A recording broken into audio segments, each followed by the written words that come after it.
जब बबलू 4 सालों के बाद विदेश से लौटा तो उसे जैसे ही स्टेशन पर आता है वैसे ही उसकी नजर उसकी बूढ़ी माँ पर पड़ती है, जो कि बैठकर चौराहे पर भीख मांग रही होती है।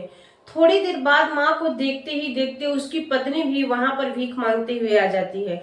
जैसे ही वो दोनों को देखता है उसके पैरों तले से जमीन खिसक जाती है और वो एकदम से हैरान हो जाता है, आखिर मेरी पत्नी और मेरी माँ यहाँ भीख क्यों मांग रही हैं, आखिर क्या हुआ।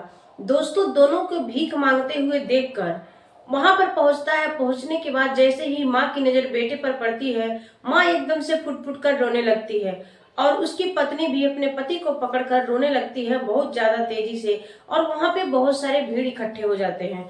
फिर पति ने जो किया वो सुनने के बाद आप यकीन नहीं कर सकते हैं कि एक बेटा और एक पति ऐसा कुछ कर सकता है। दोस्तों, यकीन मानिए, जब इस पूरी सच्चाई को आप जानेंगे तो आपके पैरों के नीचे से जमीन खिसक जाएगी।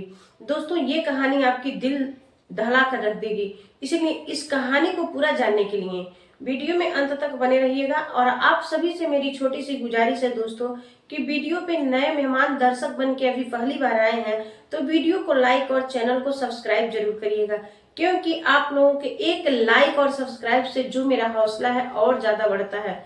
इसलिए दोस्तों आप लोगों का सपोर्ट चाहिए। आइए चलिए दोस्तों पूरी कहानी को इस वीडियो के माध्यम से जानते हैं। दोस्तों, ये सच्ची कहानी शुरू होती है फैजाबाद से। फैजाबाद में एक छोटा सा परिवार रहता है, जिस परिवार में माता पिता और उनके 2 बेटे होते हैं। बड़े बेटे का नाम भानु होता है, छोटे बेटे का नाम प्रदीप होता है। जो छोटा बेटा प्रदीप होता है अभी उसकी शादी नहीं हुई थी और जो बड़ा बेटा भानु होता है उसका शादी हो गया था। उसकी पत्नी घर पे रहती थी और अपने पूरे परिवार का ध्यान भी रखती थी। जो उसके माँ पिता होते हैं दोनों लोग बुजुर्ग हो जाते हैं और घर की जिम्मेदारी पूरा बड़ी बहू निभाती है। दोस्तों, भानु घर पे ही रहता है। जो भानु की पत्नी है वो नहीं चाहती थी कि मेरे देवर का शादी हो। वो चाहती थी कि मेरे पास जितने प्रॉपर्टी है, जितनी खेती बाड़ी वगैरह मतलब जो भी है, सारा संपत्ति मेरा ही रहे। इसीलिए अपने देवर को धीरे धीरे अपने इश्क के जाल में फंसा लेती है। वो उससे अनाबे शनाबे बातें करती रहती है, उल्टी सीधी हरकत उसके साथ करती है और उसको अपने बस में कर लेती है। उसको फुसला बहकाकर जो कुछ कहती है उसका बात मानता है।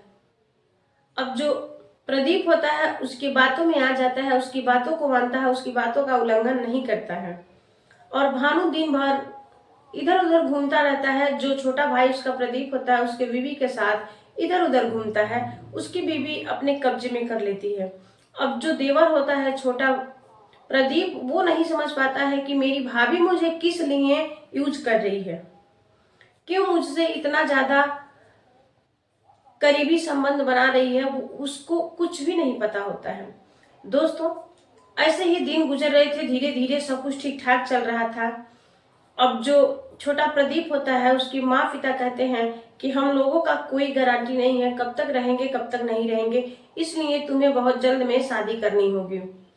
प्रदीप कहता है कि मैं शादी नहीं करूंगा। जो उसकी भाभी होती है कहती है कि इतना जल्दी भी क्या है शादी का, आप लोग क्यों टेंशन ले रहे हो शादी का, शादी मैं कर दूंगी। अभी घर पे बहुत सारी परेशानियां हैं तो शादी की क्या जरूरत है, शादी हो जाएगी, लड़की थोड़ी ना है, ऐसे ऐसे करके उन लोगों को भगाती है। दोस्तों, ऐसे ही दिन बीत रहा था धीरे धीरे।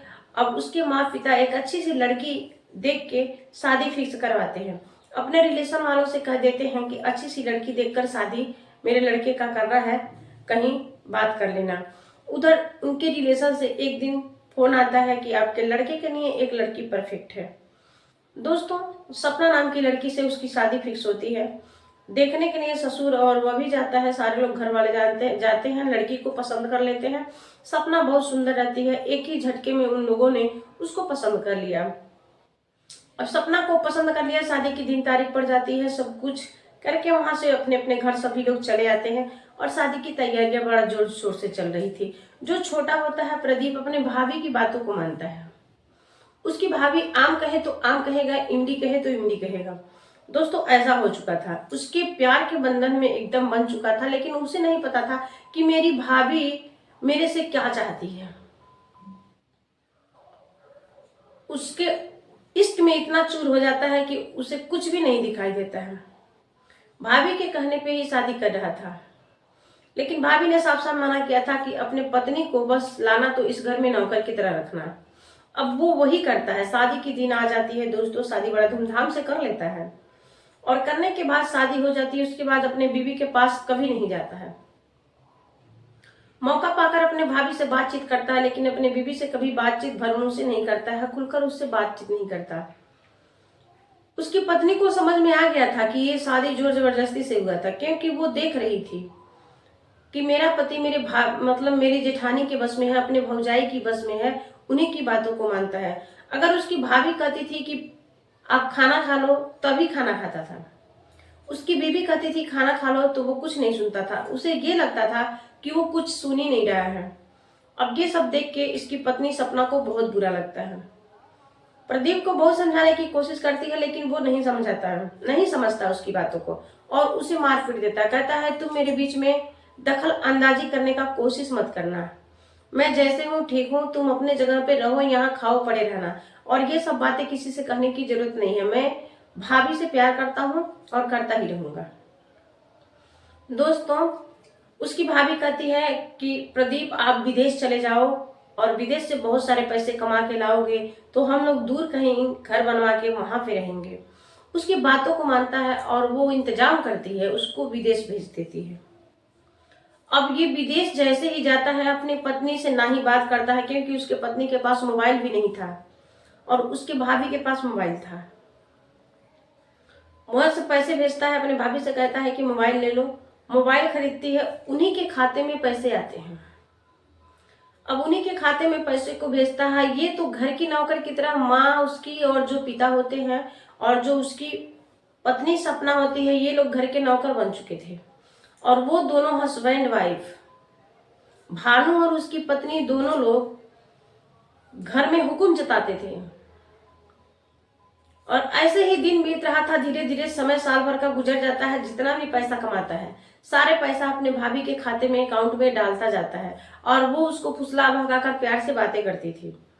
और दोनों जो हस्बैंड वाइफ होते हैं, भानु और उसकी पत्नी, दोनों लोग जानते थे इस बात को, क्योंकि उसके पति के राजामंदी से ये सब होता था।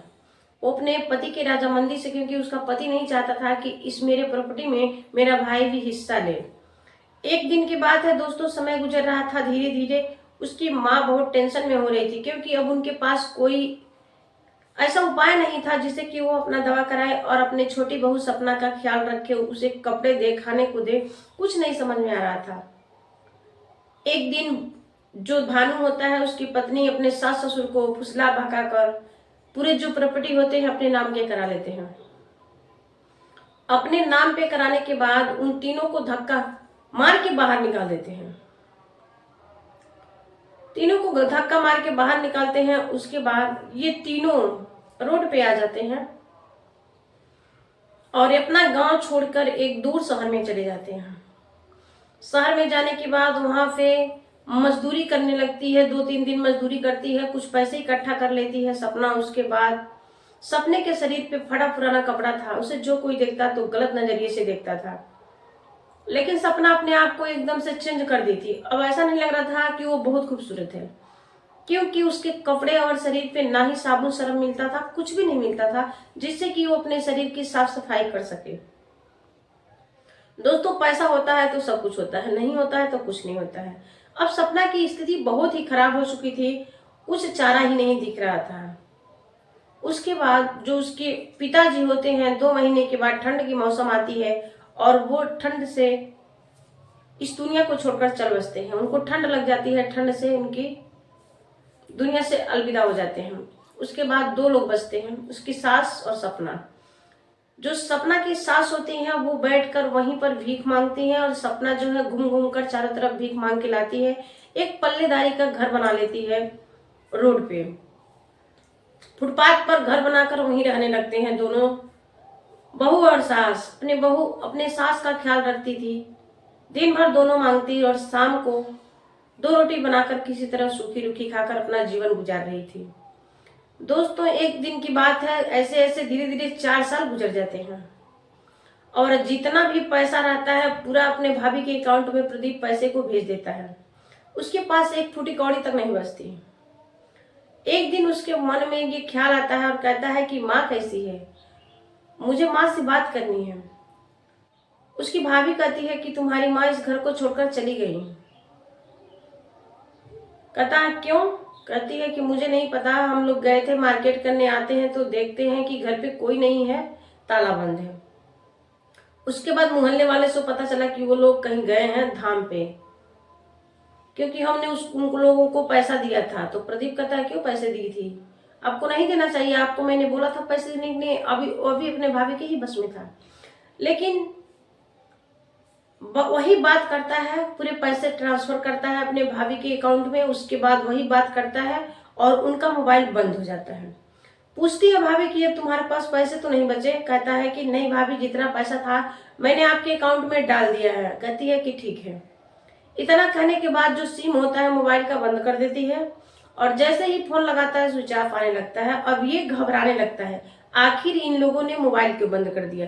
लगातार 10 दिनों तक ट्राई करता है, मोबाइल बंद आता है, घबरा जाता है और ये लोग घर को लॉक करके अपने मायके में चले जाते हैं। पैसे को लेके मायके में चले जाते हैं, जो कोई पैसा भेजा था जितना लेके मायके चले जाते हैं। दोनों हस्बैंड वाइफ जाकर वहीं पर रहने लगते हैं। उन लोगों का बड़ा आदर भाव होता है क्योंकि उनके पास बहुत सारे पैसे होते हैं, तो बहुत ज्यादा मान मर्यादा रहता है। अब इसको घबराहट होने लगती है, विदेश से टिकट कराता है दूसरे से पैसा लेकर और आता है। जैसे ही अपने गांव की तरफ दिल्ली एयरपोर्ट पर उतरता है, वहां से बस में बैठता है, फिर वहां से आता है।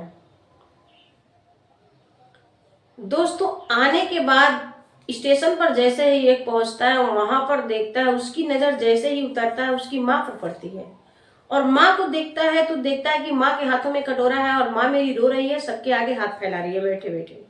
अब उनको देख के इसे रोना आ जाता है। थोड़ी ही देर में भी वहीं खड़ा देख रहा था, तब तक उसकी पत्नी भी वहां पर फटी पुरानी कपड़ों में भीख मांगते हुए आती है और माँ को पकड़कर लेकर जाती है। फिर देखकर इसके आंखों में आंसू आ जाते हैं, इतने में दौड़ कर आता है और उन लोगों के सामने खड़ा हो जाता है। जैसे ही माँ देखती है अपने बेटे को, फुट फुट कर रोने लगती है। उसकी पत्नी अपने पति को पकड़कर रोने लगती है और कहती है कि आप कब आए, हमसे नहीं बताएं। जब इतना बात सुनता है तो उसका एकदम से जो होता है रोना बंद नहीं होता है, रोए जाता है, फुट फुट कर रोने लगता है। तीनों बहुत देर तक रोते हैं। वहां पे बहुत सारे भीड़ इकट्ठे हो जाते हैं। कहते हैं लोग कैसी बात, क्या बात है, क्या बात है, अपनी बातों को बताता है। उसके बाद वहां से उस शहर को छोड़कर दूसरे जगह चला जाता है। वहां पर जाने के बाद मजदूरी करने लगता है। मजदूरी करके लेके आता है, एक भाड़े पे रूम लेता है, मजदूरी करता है, लेके आता है तो अपने घर का खेवा खर्चा चला रहा था। दोस्तों, समय बीत रहा था, धीरे धीरे कुछ दिन बीत जाता है। उसके बाद ये अच्छा रकम इकट्ठा कर लेता है। फिर इसकी पत्नी कहती है सपना की ऐसा है, मैं भी एक कोई बिजनेस करना चाहती हूँ। कहता है किस चीज का बिजनेस करोगी? कहती है कि सब्जी ठेले पर लगाऊंगी और उसी को बेचूंगी तो हम लोगों का दिन पलट जाएगा। सब्जी का दुकान लगा लेती है। उसका सब्जी का दुकान इतना अच्छा चलता है कि उसके पास बहुत सारे पैसे आते हैं, बहुत सारे कस्टमर हो जाते हैं और पैसा ज्यादा इकट्ठा हो जाता है। उसके बाद एक पल्लेदारी का दुकान खोल लेता है, अपना खुद का पल्लेदारी का बिजनेस करने लगता है। अब पल्लेदारी का दुकान भी उसका बहुत ज्यादा चमक जाता है, दोनों का बहुत ज्यादा चटक जाता है। बहुत अच्छे से उसके पास नौकर चाकर काम करने लगते हैं और बहुत सारे जब पैसे आने लगते हैं तो अपने पत्नी का सब्जी वाला दुकान बंद करा के अब जमीन ले लेता। वहां पे जमीन लेकर मकान बनवाता है बहुत बढ़िया से और जो कुछ उसका जो भाई हड़प लिया था संपत्ति, उतना संपत्ति खरीद लेता है। इतने पैसे कमाता है, 2 साल में सब कुछ कर लेता है और 2 साल में इन लोगों की हालत एकदम खराब हो जाती है। इसका जो भाई होता है जितना पैसा लेकर जाता है उतना पैसा खत्म होने के बाद उन लोगों ने घर से धक्के मार के निकाल दिया। उसके ससुराल वाले कहते हैं कि तुमने भाई का जमीन हड़प लिया, उसके अपने ही माँ को घर से बाहर निकाल दिया, अपने भाई का पैसा पूरा लुटा दिया, तुम मेरा क्या हो गए? जब अपने भाई और माँ का नहीं हुआ, यहाँ से निकल जाओ। दोनों को घर से धक्के मार कर निकाल दिया जाता है। जैसी कर्मी वैसी